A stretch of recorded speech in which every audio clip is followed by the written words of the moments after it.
Greetings, distinguished followers, chosen chimp here. What am I on about now? Well, I thought now would be a good time to talk about a rather enthralling piece of expanded Doctor Who media that was recently brought to my attention. The more I dug into it, the more I loved it. So here we are. It's as simple as that, really. I mean, the new series of Doctor Who has finished, it's over, it's done. A lot of people were disappointed by that finale, and it has left the fanbase feeling pretty dejected overall. So much so that a lot of people have even declared Doctor Who as being somewhat inert. Dead, perhaps. So what better time to remind us all that the Doctor Who universe is a huge, almost infinite realm of entertainment that stretches beyond television, and some of these pockets of Doctor Who mythology, when you know where to look, are very capable, I think, of completely reinvigorating one's love for the product, and I have found one such piece of expanded media.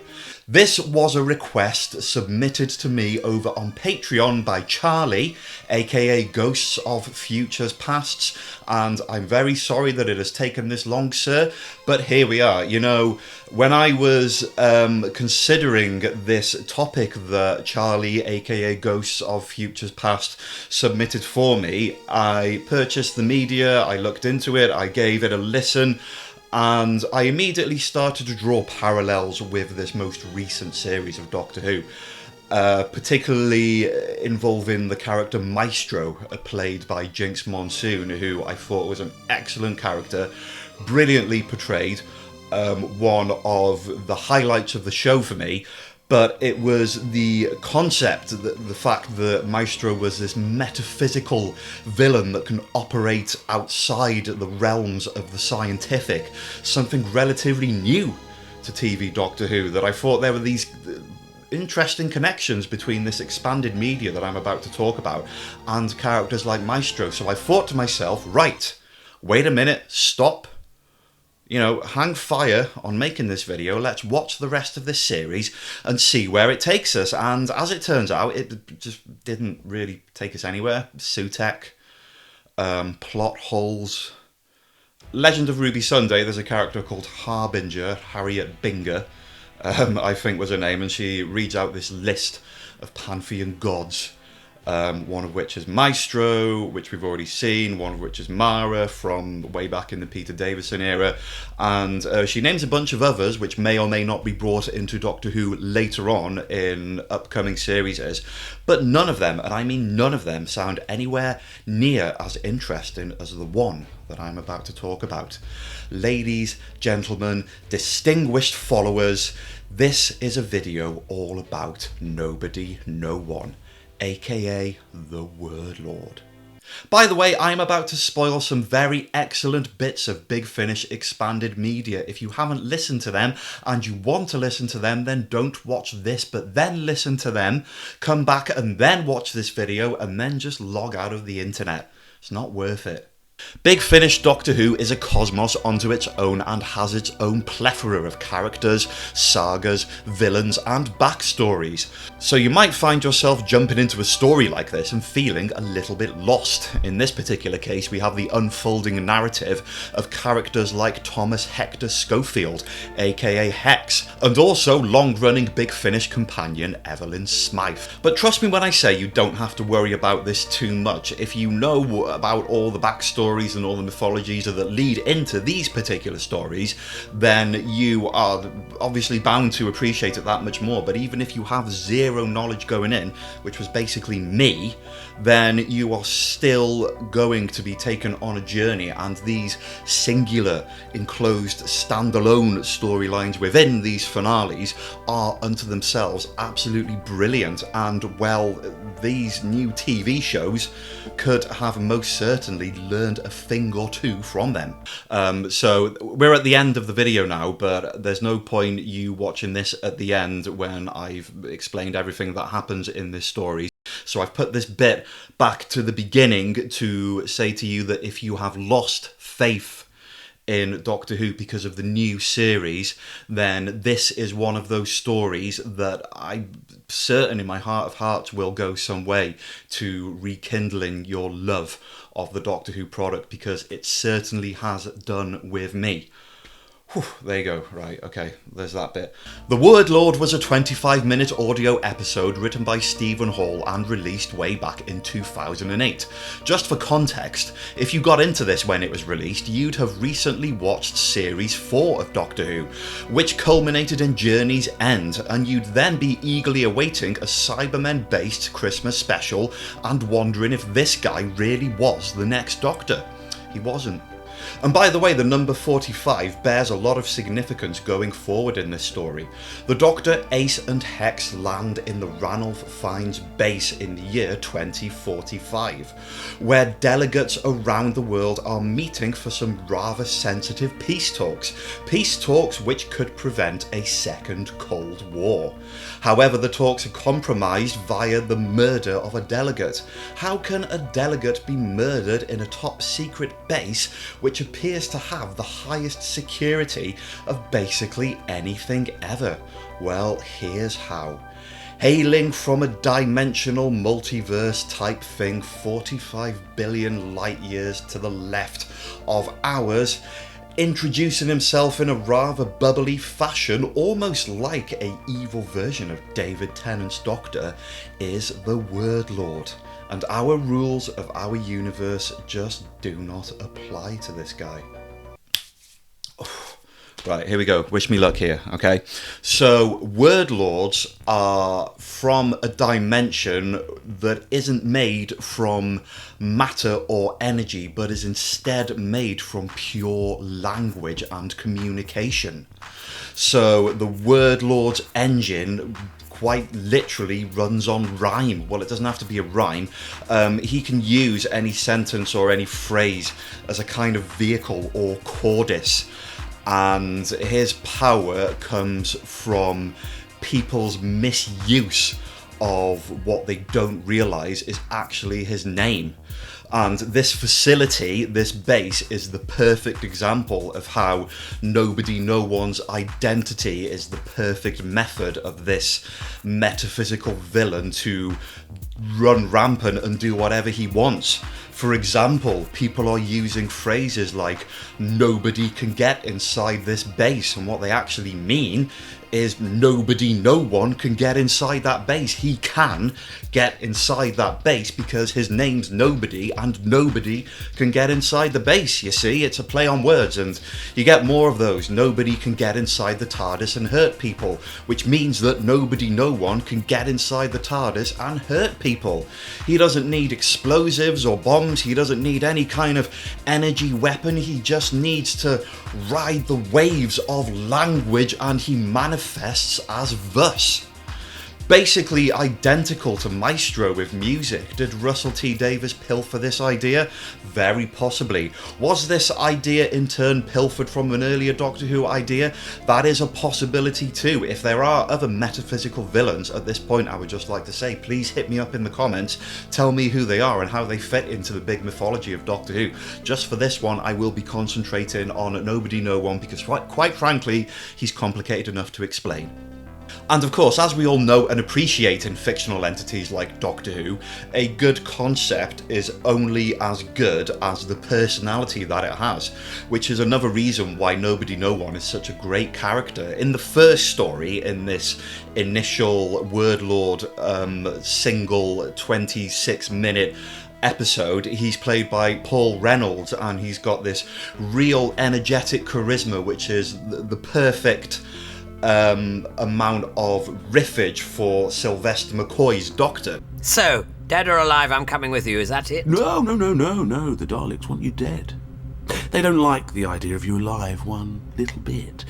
Now, the Cybermen have put up a decent reward for you too, but they only want your brain. So I was thinking I'll take your brain out and then I'll meld your head back together so the Daleks won't know. That way everyone gets what they want. Well, apart from you, obviously, you'll be dead with your brain missing. I have a couple of offers for your companions too. Alive, sadly, although I could only get 45 dinar for Hex. It's hardly worth you taking him in then, really. Ooh, but I'm a completist. Gotta catch 'em all. So you get this kind of standoff at the end, and because it's a short story, the Word Lord, as interested in the concept he is quickly defeated by the Doctor in quite a clever fashion. You see, distinguished followers, the TARDIS has basically been reprogrammed by the Doctor to turn everyone's speech into an indecipherable form of language. So everyone begins to speak complete and utter Jabberwocky and gobbledygook, so the Word Lord can't manipulate or use any of this language, and that forces him to seek refuge in the one place in this entire base that does contain specific tangible language, and that's this really boring book called the Bunker Protocol Guide. I mean, this right here told me that I was dealing with some fantastic writing with Stephen Hall's creation here. He's one of those metaphysical villains, again, kind of like Maestro. Sorry, I'm doing it again with the Maestro. And the Toymaker as well, actually. Their ability to just destroy things at the snap of a finger on a cosmic level makes you wonder how in the dickens a character like the Doctor is going to defeat them, and the Doctor uses supreme cerebral intelligence to do so. This is a fantastic way to defeat a villain that's made of language, trap him in a really boring book. Really plays into the cosmic jesteriness of the Doctor too. And when the Doctor saves the day and everybody's fine, and just when you think the threat is contained, some grunt soldier runs into the room and says, "Nobody move." AKA nobody move, as in move from the book. I love this. So that was a great end to a great story, and it immediately conjures up the thought, surely such a brilliant concept, so well written, cannot possibly be restricted to one short episode of Big Finish audio Doctor Who media. Unfortunately, it wasn't. And what came next was really good. Nobody No One's follow-up story came in 2010. The feature-length title, A Death in the Family. Full-length, full-bodied, wholly substantial, the Portal 2 to the Portal 1 that was the Word Lord episode, for anyone that understands Portal references. This story again kind of serves as an ending, as it rounds off a number of elements, the main one being the long-running friendship between the Doctor and one of his lesser-known Big Finish companions, Evelyn Smythe, who travelled mainly with the Sixth Doctor during Colin Baker's, or one of his many numerous tenures in Big Finish. And there is also a strong storyline running with Hex off of the back of a revelation of how his mother died, which happens, I think, in the previous story. So it kind of begins off of the backdrop of this, but as soon as the Word Lord comes into play, this feature-length story becomes its own self-contained episode, and I could not believe just how ridiculously brilliant this bit of fiction is. It's so good. So the Doctor, Ace and Hex are on Earth in near enough present day, and they are visiting the Forge facility, which is owned by somebody called Nimrod. And the Doctor is tinkering around with all these different seemingly useless bits of junk, seemingly. And just as they're about to leave, to the relief of Ace, he discovers that there is a Time Lord sarcophagus inside the vault, something that he immediately is compelled to investigate, as you would. And then they open the coffin and there is an older version of the Doctor inside. And when I say older, I don't mean a follow-up regeneration of the Doctor, I mean an older version of the Seventh Doctor, an older version of Sylvester McCoy's Doctor. And he is mumbling these long protracted words, one of which is "nobody's coming." So brings back Nobody No One under what appears to be mysterious circumstances. This time around, by the way, Nobody No One is played by Ian Reddington. Marvellous performance. Ian Reddington, of course, the clown from The Greatest Show. The most important truth you never learned, Hexy Boy, is when the chips are down, the Doctor only ever thinks about himself. Who are you? You see, it's just a chess game for him. He's the king. all clever and impressive, but very hands-off with the nitty-gritty. He sits at the back and sends everyone else rushing about, doing his dirty work. All those plans and strategies, tinkering, sending wave after wave of pawns to die while he keeps his conscience clean. Needless to say, the Word Lord is on top form. Within 20 minutes of this story, he drops a grenade in a duck pond. The near present-day London is the perfect stomping ground for Nobody No One because there are so many thousands of people using the word nobody or no one in phrases and sentences and strange little poems, and that just allows his power to grow exponentially. And he's been hiding via his Cordis, aka language vehicle, inside the phrase for king and country, which is being bounced around left, right and centre in this saga of London's history. In this particular instance, he becomes aware of some trucker mumbling bad poetry in his head where he says about nobody turning the sun off. And just like that, Nobody No One has the power to literally turn off the sun, throwing London into chaos of people screaming, cars crashing, and other great Big Finish sound effects. See, this is the kind of power we are dealing with here. I mean, the possibilities are endless. It's the kind of story and the kind of concept that you can spend so much time with your friends if you want to, just making up all these different scenarios of what, you know, nobody could be doing because somebody misuses his name by mistake. Okay, here we go, guys. I gotta switch my brain on again. Simian brainwaves coming at you. So, the Doctor instantly finds a way to trap Nobody No One again by using the internet to create this lengthy narrative that Nobody No One can get plunged into and trapped in, and he uses his own life as the bones on which the meat of this narrative will be added, I think. But the point is, in order to use this, in order to use his brain to dispatch that level of energy, he basically has to die. And the Doctor does what the Doctor does. He willingly accepts his fate and takes out nobody and takes out himself at the same time, and the Doctor's a vegetable. Ace is gutted. But luckily, we've still got the old Doctor who appears on a kind of semi-corporeal form from his Time Lord sarcophagus. Now keep in mind at the moment that the Doctor is dead, and this is not a drill, okay? There's no Paul McGann or anything after that. It's over. The Doctor's dead. He's actually dead. It's not a trick. And this semi-corporeal old Doctor, he's been given a few moments, hours, days to say his goodbyes and to round off his plans whilst the timeline recalibrates and resets into this new timeline of the Doctor no longer existing past the 7th Doctor. He's basically a ghost that's fading away. Another brilliant concept.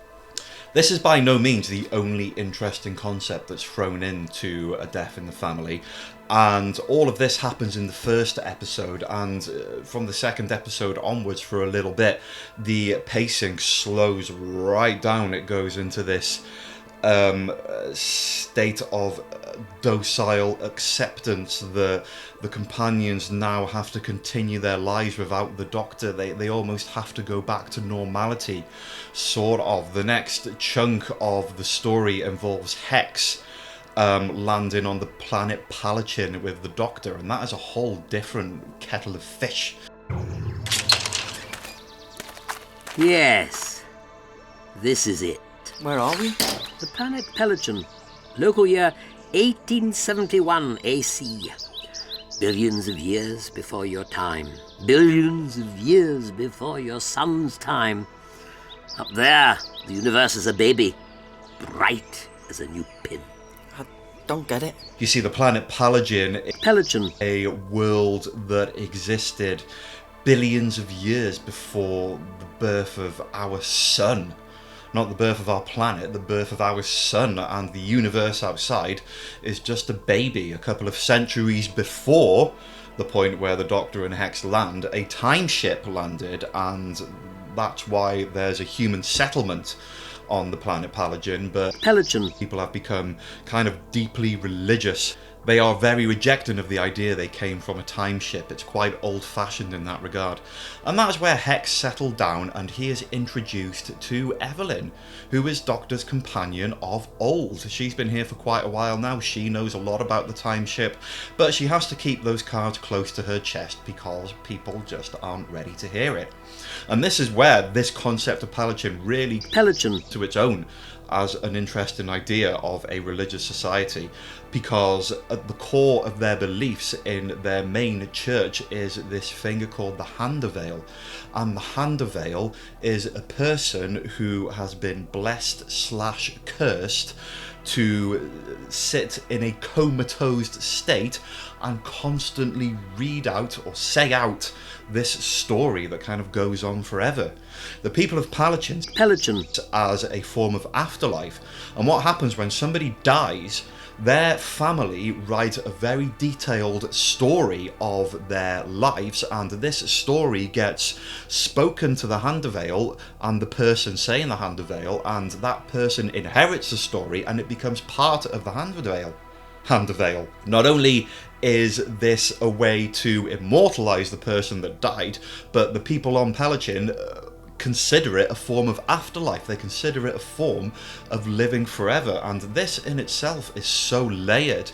The idea of when a person dies, they are basically immortalized through their art and through their literature and through other people talking about them.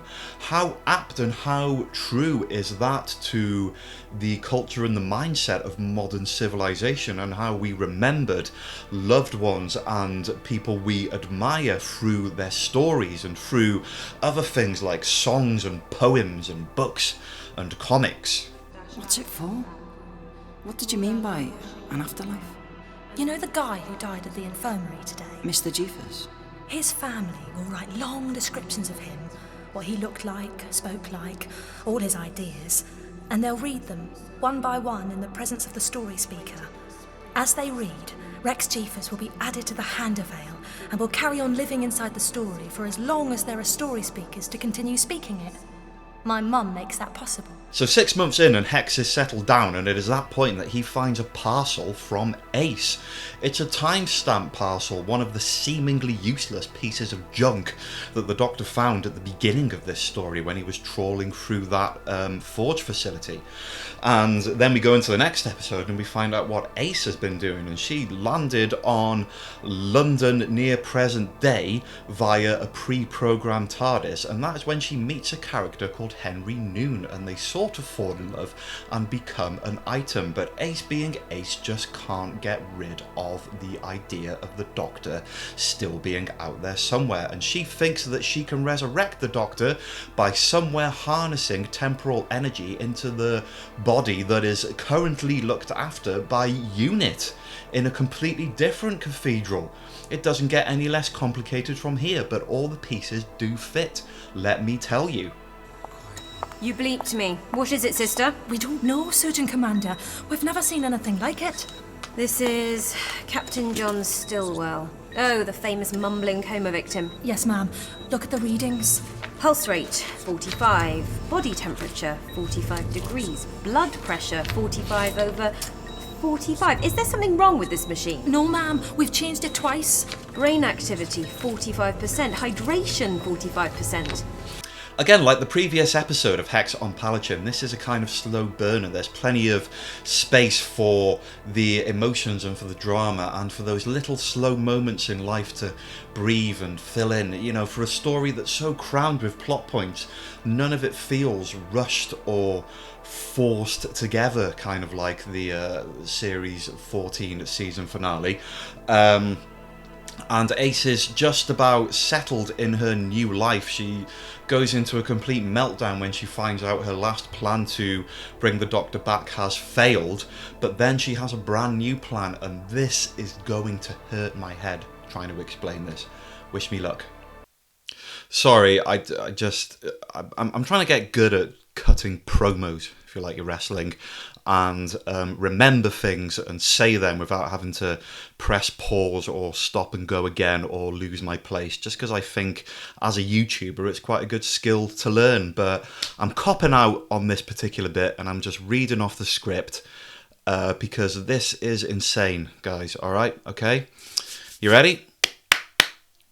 Okay, we've been fed these little elements that contribute to the big reveal. The Doctor pilfering a plethora of junk from the Forge facility at the beginning, including the timestamp parcel, and visiting the planet Pelogen 200 years after Hex arrives, giving Ace a line. Yeah, he does that as well. This is all part of the setup. Ace gets Henry to write a fictional narrative about their marriage for the next 10 years. Fictional because it has not happened yet. This means that it becomes a story, and the story is sent via a timestamp parcel, which is then read by Hex on Pelogen to the Hand of Vale, including the married Ace, who is now known as Dorothy Noon. The Doctor then inherits the Hand of Vale 200 years into the future and uses it to trap Nobody No One. The Hand of Vale is told to a Corporal John Stillwell, who was also at the beginning of this story. He is a unit soldier who was with the old mumbling Doctor and heard his storytelling at the beginning of this adventure. Now that he is sitting in a supposed coma in present-day Earth on a unit base, he can mumble the story and bring Nobody No One and the fictional Dorothy Noon to life within the unit base, because the surname Noon is spelt Noone. Also, no one, which is exactly why the Doctor chose this Henry Noon to be Ace's companion, which means this Dorothy Noon is made of language and so is technically a word lord as well. All she has to do is say no one has the power of life and death over the Doctor, and she's basically talking about her. And presto, the Doctor is back. No one. Noon. Can you see where I'm going with this, word lord? Keep talking. Noone has the power of life or death over the Doctor. You made that rule. You're no one, I'm Noon, but the spelling's the same. So, the point is, if the Cordis gives you the power to bend reality and decide whether the Doctor is alive or dead, then it gives me the exact same power. And I say, the Doctor lives! This process has also allowed Nobody No One to escape from the internet trap which the Doctor created with the Hand of Vale in his head. He has been hiding in the Cordis of King and Country, who Ace then traps in a Mobius chip, a perpetual data loop to which they are both uploaded. Or so it would seem. See, you think that's the ending, and it's a brilliant ending. It's got real shades of The Last of the Time Lords, with Martha carrying the story herself and then doing the excited big reveal of how the Time Lord killing a gun separated into 5 parts was the red herring, and it was all about spreading the message of the Doctor. I mean, a similar concept, using words to defeat the baddie. Ace does the same thing. Again, there's something about this which is just a little bit better and a little bit cleverer. And I think it's the whole full-bodied nature of this story.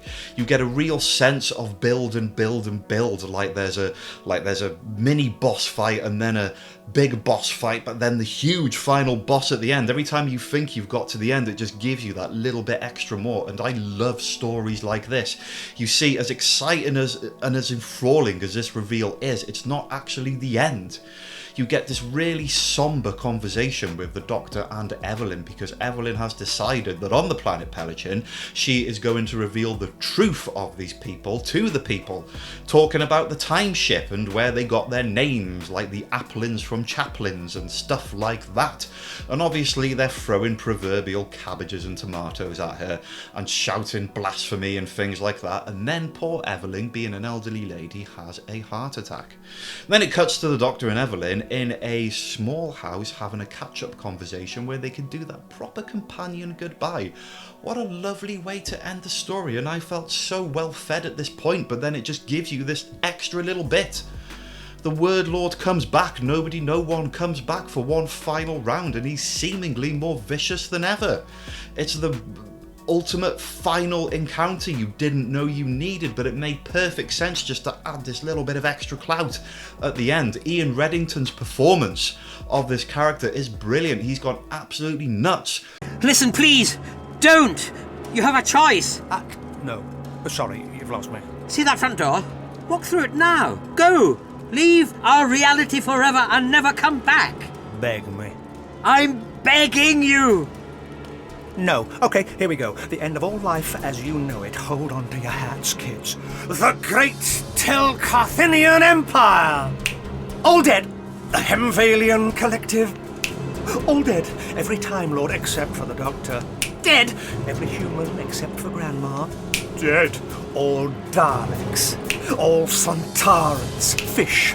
Plants, insects, birds, and everything else with legs, arms, feelers, eyes, cells, wings, feathers, scales, skin, leaves, roots, cell division, DNA, servos, and simple or complex proteins outside of this room is dead!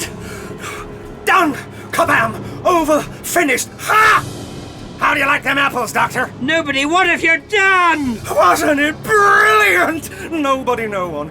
The first being in the whole multiverse to commit ultricide! And it is the absolute culmination and the absolute apex of the performance of this character.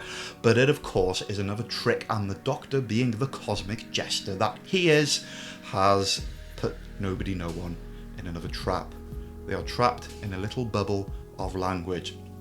Evelyn is still on the floor after a heart attack. Nobody, no one is basically trapped inside the Hand of Vale, and the Hand of Vale was given over to Evelyn, who unfortunately is dying, but it means the Hand of Vale is dying with her.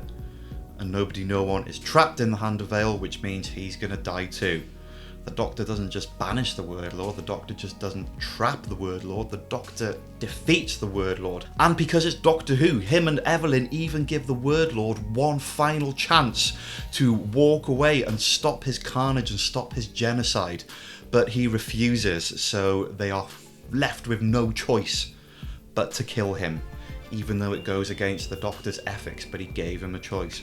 And then the story ends with the Doctor doing a eulogy about Evelyn and how she was aware of the power of words, and it's just this fantastic, beautiful way to end the story. Ace as well, that's heartbreaking and poignant and full of character and conviction, because she sacrifices her lovely little life with Henry Noon to be travelling with the Doctor again. And she throws all of that away without a second thought to be with the Doctor and to save his life and bring him back. That is her duty, and she does it with a lot of sadness, even though she knows it's the right thing. And so every character kind of gets put through the ringer on this. All the performances are absolutely fantastic. Everything about the story, I think, is just on absolute top form. And what really blows my mind is that I'm still struggling to figure out how it was crammed with such a complex plot within its 4-episode, roughly 2 hours time frame, and yet feel so well paced and so relaxed in moments. Nothing seems rushed, nothing seems pigeonholed in, there is no excess. It's just a brilliant, excellent, well-crafted, well-written bit of Doctor Who. And if this was the finale to the latest series, I think audiences would have been absolutely blown away. So what was the difference? I mean, there could have been this concept inserted because it plays right into the concept of pantheons of gods. The Word Lord, his entire metaphysical nature, fits perfectly within the ideas of characters like the Toymaker and like Maestro. So why wasn't something like the Word Lord introduced instead of Sutekh? I mean, I might sound like I'm retconning my own critique here, because I said in one of my reviews that I was really into the idea of Sutekh coming back, and I was, and I am, and I'm not saying I didn't like it, but it did hinge on what the payoff would be, and the payoff was something that, whilst I didn't dislike, I'm fully able to recognise the kind of damage and the disappointment it's created by being so rushed and being so muddled and having such a sort of haphazard, blasé attitude towards telling stories to its audiences. It wasn't without its cleverness, but it hinged on so much of a mythology and so much other supposition, this idea that Sutekh was grafted to the TARDIS for all that time, and lots of stuff that just didn't work because they were elements that didn't create a bigger sum of its parts, and that is what it failed on, and that, I think, is what A Death in the Family did so well. So, I guess that is my coverage of Nobody No One and the Word Lord, and being somebody who likes to write stories and likes books and likes reading, it's just up my street to have this villain that is based on language and, you know, linguistic communication. But it's not just a clever concept, it was a concept that was delivered by personality and character, and they didn't forget to ramp up the emotional content to 11 out of 10. Okay, so bear with me here because I got to do the thing that you've already watched towards the beginning of this video. So we're at the end of the video now, but there's no point you watching this at the end when I've explained everything that happens in this story.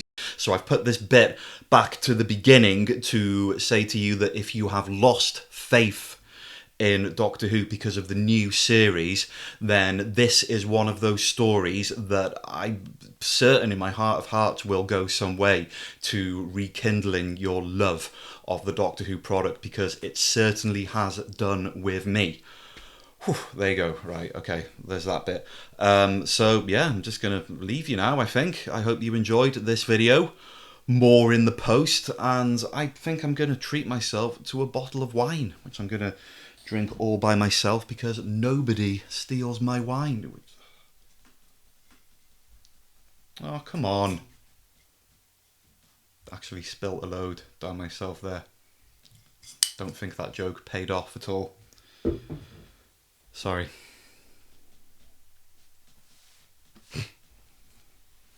Terrible content.